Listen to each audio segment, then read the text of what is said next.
هذا لاب 6 موجود على المجموعة. روح على ملفات ونزله زائد الكورس outline. So you have to read the objectives on verify zeros become poles, find closed loop equivalent system. بدك تعملهم هذول باليد وتعمل simulation وبتشوف بدهم زي بعض. examine stability. طبعا شوف السيستم ستيبل ولا لا وتبني السيركت زي هيك. أول واحدة I open loop، بعدين to verify إنه zeros become poles بدك تحط zeros فوق، تعمل هون reading لهاي مع الجين. طبعا تعمل فليب هاي زي هيك negative feedback وبتعبي الداتا. As a first part conclusion, when the system with feedback will it have overshoot? Well, will it have overshoot يعني شيك. Which time characteristic will be affected the most and which characteristic will be affected the least? That is when the gain is increased. طبعا الكاركترستيك هم الكيرف. هسه بعد شوي نشوفه characteristic. بعدين part 2 بدك تكمل construct the following model shown below. اوكي، وقارن الفيدباك. لاحظ السيركت اللي تحت معها فيدباك واللي فوق فيهاش فيدباك من اوبن لوب. تطلع على السيميوليشن. فبدنا نروح هسه على الماتلاب.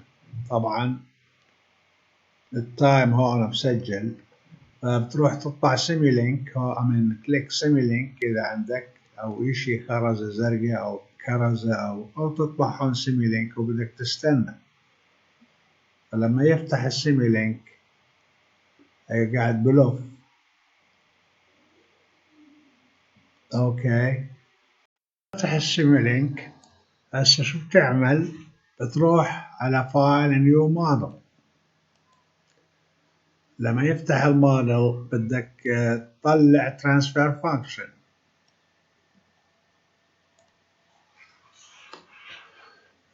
بتروح هون ترانسفير فانكشن او بتروح على كونتينوس. هذول التو بوكسز اللي انت تشوفهم هون وين الماوس يتحرك. نجرب ترانسفير فانكشن. عندنا ثنتين زيرو بولز، ممكن ندخلها كبولز او زيرو او نعملها زي هيك. اوكي، هسه بتلاحظ هون انه اول واحدة s square plus 3s plus 1. وكيف احنا عاملين السيركت بدك تعمل نفس الاشي. الجين محطوط لبرا هون. فبتروح تعمل بدك تجيب جين من التولز.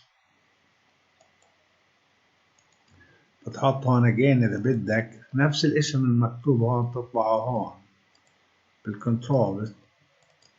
اوكي، فهدول الكومبوننتس بسموهم كنترولز. فتروح لهون gain أو تلاقيه commonly used this toolbox. هسه بطول شوي لأنه قاعدين نسجل. فهي الجين بتوصله لهون وبدك سكوب تطبع نفس الاسم سكوب أو بتروح على commonly used block يعني هون. شوف إذا في سكوب. دور هي سكوب. اوكي، هسه بدنا كأنه ماكس إذا احنا بحاجة إله، أو بدنا ستيب كمان. وين الستيب؟ ستيب ستيب ستيب. فيش ستيب؟ بنروح على ستيب. هاي ستيب ونطلع الستيب.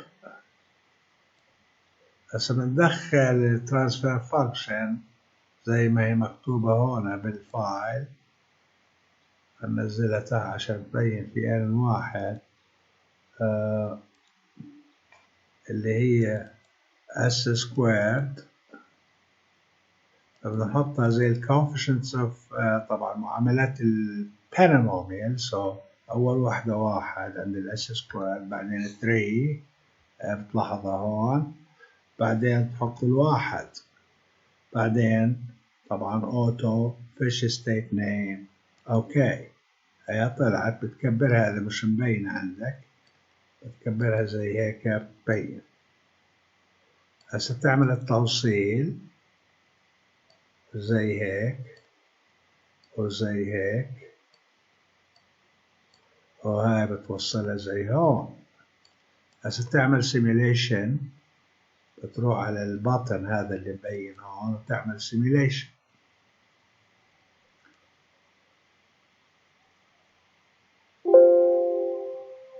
اوكي، هسه بتروح على السكوب، بدك تدور على السكوب، هي هون تعمل عليه كليك،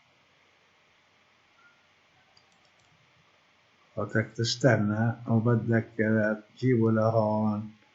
وين في اشي هون بتدور عليه اللي ببين، هاي قديمة شكلها، تعمل له هاي تكبس عليها إذا مش مبين مظبوط. وهسه إذا بدك تكبره مبين زي هيك. أوكي، فبدك تعبي التيبل هاي، بتغير الجين 0.5 1 5 10، بضلك تغير فيها. بس كيف بدك تاخذ الكاركترستكس اوتو سكيل، بدك تاخذ الكاركترستكس هون. شكله معي يسكر هذا، وين راح اللاب؟ اوكي، هذا بدنا نعمل سب سيركت، فتظلل عليه زي هيك، ظلل عليه زي هيك. وهسه شو بتعمل؟ خلينا ننسخ اول اشي، هاي كوبي لانه هذيك راح تختفي، ونحطها هون،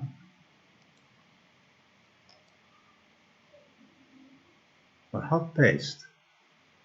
اوكي، هسه بتظلل عشان الجين وهاي يشتغل. ممكن تحط الجين جوا هون، بس بدك تغير الجين بتروح من هون مثلا بتحطه 10. اوكي، او بتشيل الجين بتحط ال10 هون وين المربع هون. اوكي، يعني بتحط ال10 هون. اوكي، بس لانه عاملين 2 باكسز عشان السب سيركت، فنروح نعمل سب سيركت زي هيك، ضلل عليه، وبعدين رايت كليك عليه، بنحط الماوس وبنشوف هون بنعمل امن سب سيستم، كرييت سب سيستم. هي طلعت. هسه بنروح لهون ونعمل عليه linear analysis، وبعدين linear algebra.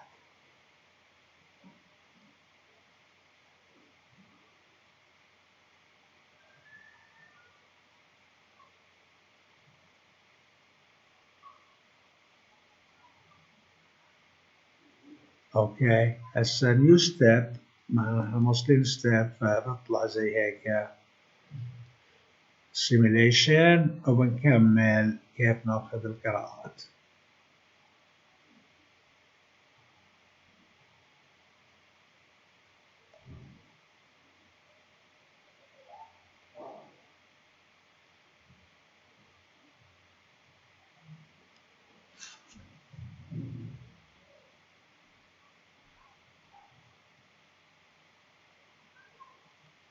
بس نكمل زي ما عملنا قبل، characteristics settling time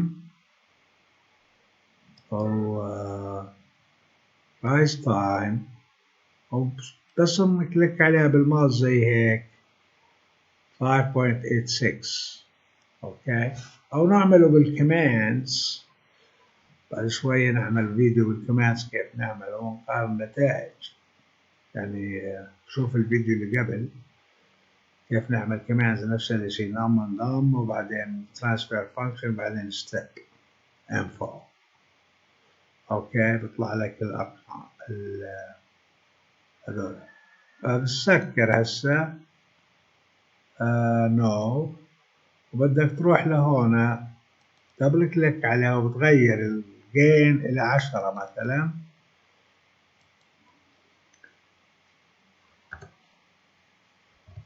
وبتعيد البروسيجر. يعني بترجع للدائرة اللي قبل وين هي هون بالانتايتلد، هي في عندنا هون، وبتعمل نفس الاشي linearize، بتاخذ القراءات وبتحطهم وين بهاي التيبل. اوكي، عندك 0.51510K، بتعبي TROSTST. اوكي، بعدين تنسخها عشان تعملها سيف، او تنسخها تحطها بملف الريبورت.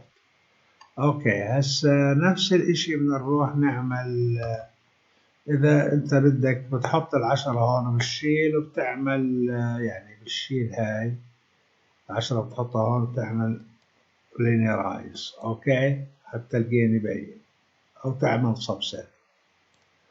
طبعا بنروح على الفيدباك. هسه الفيدباك معمول زي هيك transfer function، بدنا نوصل زي هيك. هسه هون ضروري الجين وين محطوط، الجين بالداخل. بدنا نروح نشوف بالتول باكس هون اللي هو سمر، صار مش سمر، صم. هنشوف إذا هو صم. أيوه، بنجيبه لهون وبنبعد هاي لهون سكوب شوية، نظبطها، ناخذ هاي ونعمل ديليت لهاي ونسحب هاي لهون، وبنجيب هاي نوصلها زي هيك، ونوصل هاي زي هيك، وبناخذ هاي طبعا ونوصلها لهون. متقدرش توصل انبوت لانبوت واوتبوت لانبوت. هسه تلاحظ هون بوزيتيف الفيدباك، فبصفي unstable because it is unstable. بتلاحظ الدائرة كيف unstable ظل طالع. فبدك تروح تعمل هاي دبل كليك عليها. ممكن تحط أكثر من صم، هون احنا حاطين 2، بس انت تحط أكثر من واحد بضلك يزيد زائد ناقص هون، فبدنا نحط ماينس نيجاتيف فيدباك. اوكي، فتلاحظ هون كيف تغيرت ماينس وين الماوس يتحرك. هسه هذا النيجاتيف فيدباك. هسه لتعمل بدنا نعمل كوبي لهاي. أول شيء خلينا نعمل سيميليشن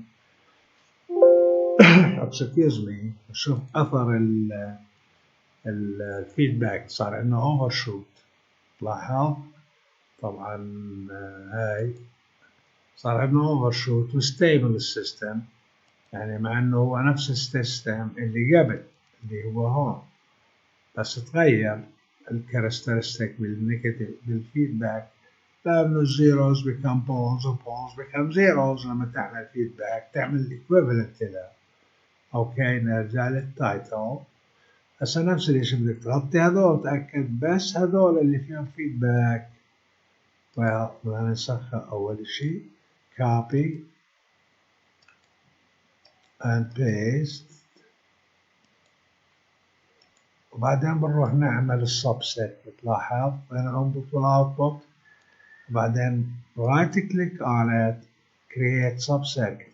هاي صارت subcircuit. هسه هاي بصير subcircuit 2 subsystem. بنروح على السيستم هون، نفس بنعمل click linearize block، وبعدين step. لازم يطلع عندنا في overshoot. هاي شايف الاوفرشوت، وناخذ القراءات characteristic settling time، هذول الكاركترستيك كيرف ورايز تايم. تعمل عليه كليك وتاخذ القراءة. اوكي، او بدك تروح على اذا بدك تعملها بالسيستم with feedback وبدون فيدباك بالكوماند ويندوز. اوكي، او نو. هسه شو راح يصير عندنا؟ بدنا نروح على الدائرة الثانية اللي هي تحت باللاب. طبعا نجاوب الكونكلوجن هون شو يصير. هسه بنحطهم مثلا نعمل هذا السيستم وهذا السيستم وجين هاي الايرور سيجنال هي هون. بنشوف البيهيفير للايرور سيجنال بالفيدباك، يعني بنحط سكوب هون وبنشوف الجين بنغيره من هون وبنقارن with open loop with closed loop ايش راح يصير. يعني فهمت علي كيف؟ فبتكمل هذا اللاب وتعمل لنا ريبورت، بنحط لك لينك للريبورت، تحط تعبي التيبل وتحط لنا الكونكلوجن. بس تجاوب الكونكلوجن second part conclusion هون الكونكلوجن بسألك انت تجاوب هذول الأسئلة. اوكي so technically نشوف بعد شوي. شكرا.